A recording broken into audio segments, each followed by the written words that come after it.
Приветствую, друзья! Ты думал, будет легко? Вот вспомни тот момент, когда ты принял решение свое твердое изменить свою жизнь. Возможно, ты решил бросить выматывающую работу, открыть свое дело, или решил выйти из отношений, которые тянули тебя на дно, или просто пообещал себе с понедельника начать строить свое новое дело, новую дисциплину. Вот в тот вечер ты чувствовал невероятный, прилив сил. Уровень мотивации у тебя зашкаливал, будто казалось твое будущее каким-то светлым, а план вообще безупречным. Вот ты сделал первый шаг, а на следующий день реальность нанесла тебе ответный удар. Вот внезапно сломалась машина, требуя на ремонт всех твоих отложенных денег. На новой работе или в бизнесе возникает какая-то катастрофическая проблема. Близкие люди вдруг начинают жестко критиковать твои идеи, а внутри тебя поднимается такая волна лени, сомнений и физической усталости, что тебе трудно даже встать с кровати. Тебе кажется, что весь мир сговорился против тебя, что это знак свыше как будто, который тебе говорит: остановись, ты совершаешь ошибку, вернись обратно. И большинство людей именно так и поступают. Они пугаются этого удара, сдаются и откатываются назад, в свою привычную безопасную клетку. Но сегодня я разрушу эту иллюзию. То, с чем ты столкнулся, это не проклятие, не невезение и, не мистические знаки. Это чистая физика системы. Это эффект отката. Давай, сегодня мы проведем глубокий аудит этого феномена. Я покажу, как всегда, тебе 5 механизмов сопротивления, с помощью которых старая реальность пытается сломать твою волю. И дам 5 инженерных ключей, чтобы выдержать этот удар и закрепиться на новом уровне. Досмотри до конца, потому что 5-й механизм объяснит, почему в момент перемен твой собственный мозг становится твоим главным врагом. Давай разберем, как устроена эта реальность, почему старая система так отчаянно не хочет тебя отпускать. В физике, биологии есть закон гомеостаза, то есть стремление любой системы сохранять свое текущее состояние. Твоя жизнь – это сложная система связей, привычек, обстоятельств. Когда ты делаешь резкое движение вверх, ты просто нарушаешь этот баланс. Система воспринимает твое изменение не как улучшение, а как критическую угрозу своему существованию. Она немедленно включает механизмы компенсации, создавая проблемы, создавая препятствия, чтобы вернуть тебя в исходную точку этого равновесия. Проблемы на старте – это не признак того, что ты выбрал неправильный путь. Это просто физическое доказательство того, что ты действительно начал двигаться. Каждый раз, когда ты заявляешь о новых амбициях, реальность устраивает тебе какой-то стресс-тест. Потому что мир не выдает авансов просто, за красивые слова.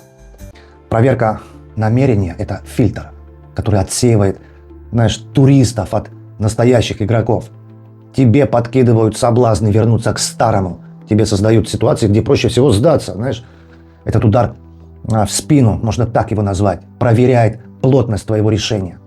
Если твоя мотивация держалась только на эмоциях или на чужом ролике из интернета, она разрушится при первом же столкновении с какой-нибудь проблемой. Как только ты начинаешь меняться, твое окружение инстинктивно чувствует опасность. Твой рост подсвечивает их собственное бездействие. Люди вокруг тебя начинают использовать социальную гравитацию. Они действуют не из злобы, не из страха потерять, понятного и удобного тебя. Тут в ход идут обесценивания. У тебя ничего не выйдет. Ты слишком много рискуешь или просто какие-то прямые манипуляции. Это мощнейший механизм отката. Тебя пытаются утянуть на прежнюю орбиту, потому что твой выход за пределы системы ставит под угрозу их картину мира. В момент принятия решений твой мозг выдал тебе гигантский, кредит дофамина, гормона предвкушения. Да, ты кайфовал от самой идеи новой жизни, но через 3 дня тяжелой рутинной работы без мгновенного результата этот кредит заканчивается, дофамин отступает, наступает жесткое биохимическое похмелье. И твой дофамин просто падает до нуля. Мотивация исчезает, и реальность эта кажется, какой-то невыносимо серой. Большинство людей принимают этот биохимический спад за сигнал. То есть это не мое. На самом деле твой мозг просто требует дешевой, привычной энергии, пытаясь заставить тебя бросить начатое. Потому что твоя личность это не монолит, это набор программ выживания. Вот та версия тебя, которая жила в бедности, в страхе или там в каких-либо токсичных отношениях, просто сформировала свой психологический иммунитет. Когда ты пытаешься убить эту старую версию себя, вот внедряя новые там сильные привычки, и твой разум включает просто аварийную какую-то сирену, внутри тебя просыпается внутренний саботажник. Он начинает подкидывать тебе мысли о твоей ничтожности.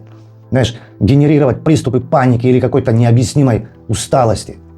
Твоя собственная психика бьет тебя в спину, защищая старое «я» от полного уничтожения.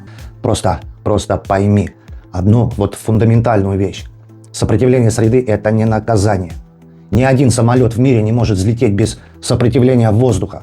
Чтобы оторваться от земли, ему нужна вот встречная плотность. Твоя жизнь работает по тем же чертежам. Вот люди совершают какую-то фатальную ошибку. Они мечтают, знаешь, о легких переменах. Они хотят, чтобы их трансформация произошла мягко, под приятную музыку, там, под аплодисменты окружающих. Но так не бывает. Вот метаморфоза это всегда трение, это температура плавления. Когда старая реальность начинает сыпаться, когда сыплются удары, когда тебе кажется, что все летит в пропасть, это самый верный знак того, что твоя инженерия работает. Ты затронул, знаешь, несущие конструкции. Не пытайся убежать от этого сопротивления, не пытайся его игнорировать. Твоя задача просто использовать плотность этого отката как точку опоры. Твоя новая мощная структура личности выковывается только в моменты, когда тебе хочется все бросить.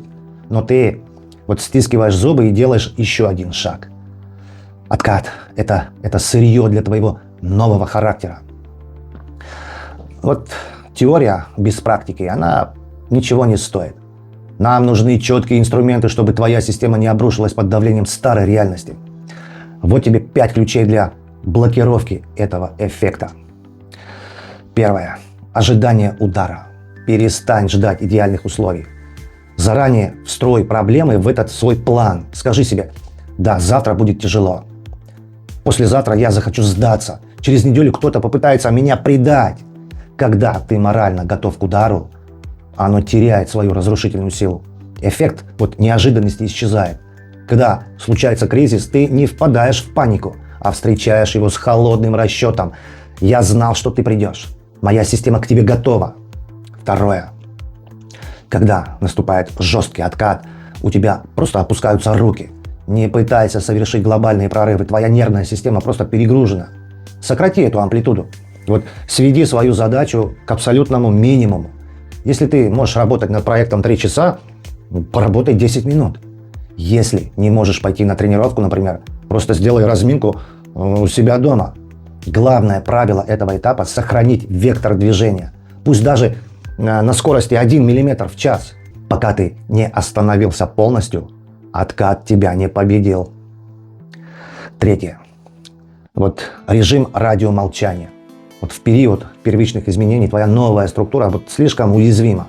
Если ты расскажешь о своих планах окружающим, их скептицизм, так его назовем, он просто тебя раздавит. На время уйди с радаров, включи режим информационной изоляции. Не делись своими целями, не проси советов, не ищи поддержки у тех, кто живет в старой системе. Копи энергию внутри своей системы, пусть они увидят результат, когда твой новый фундамент он затвердеет настолько, что его невозможно будет пробить любыми словами со стороны. Четвертое. Откажись от концепции действовать по настроению. Настроения не будет. Твой мозг сделал все или сделает все, чтобы ты чувствовал себя подавленным и уставшим. Разорви связь между своим состоянием и своими действиями. Ты должен научиться работать в соответствии тотальной апатии, страха или неуверенности. Твои действия должны подчиняться твоему расписанию, а не твоим гормонам. Как только мозг поймет, что ты продолжаешь идти даже без этого дофаминового поощрения, саботаж прекратится. Пятое. В момент самого сильного кризиса, когда внутренний голос кричит: «Все, я сдаюсь», не спорь с ним. Примени знаешь, инженерную хитрость.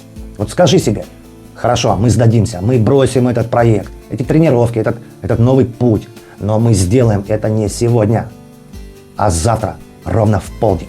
Ты даешь психике легальное право на слабость, снимая напряжение. Но на следующий день ты снова откладываешь капитуляцию еще на сутки.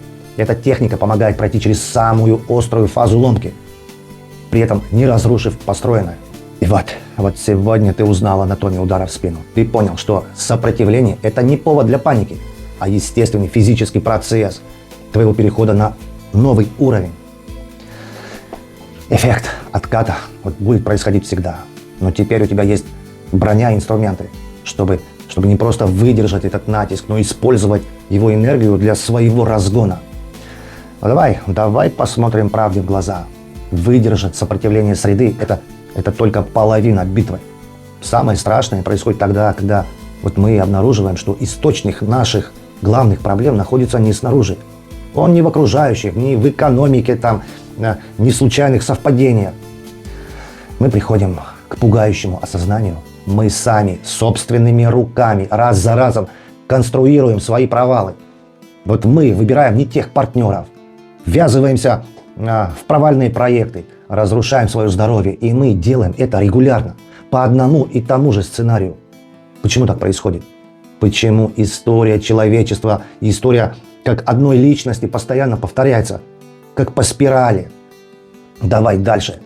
Мы вскроем глобальную архитектуру этих повторений. Назовем ее «Почему история повторяется по спирали». Разберем инженерию этих циклов. Почему мы обречены наступать на одни и те же грабли, пока не усвоим этот урок. А теперь сделай следующее. Напиши в комментариях именно то, про что было это видео. Вспомните момент в своей жизни, когда вы приняли сильное решение, и реальность тут же ударила вас по рукам. Как это было? Что именно происходило? Оставьте свой честный опыт ниже. Это поможет вам, кстати, зафиксировать этот механизм и больше никогда на него не вестись. Инженерия смысла – это здесь. Спасибо, друзья, что досмотрели. Вместе мы вытянем любую ситуацию и перепишем любой код. А теперь улыбнитесь. Жизнь любит тех, кто не сдается. Жду вас в следующем видео. До встречи.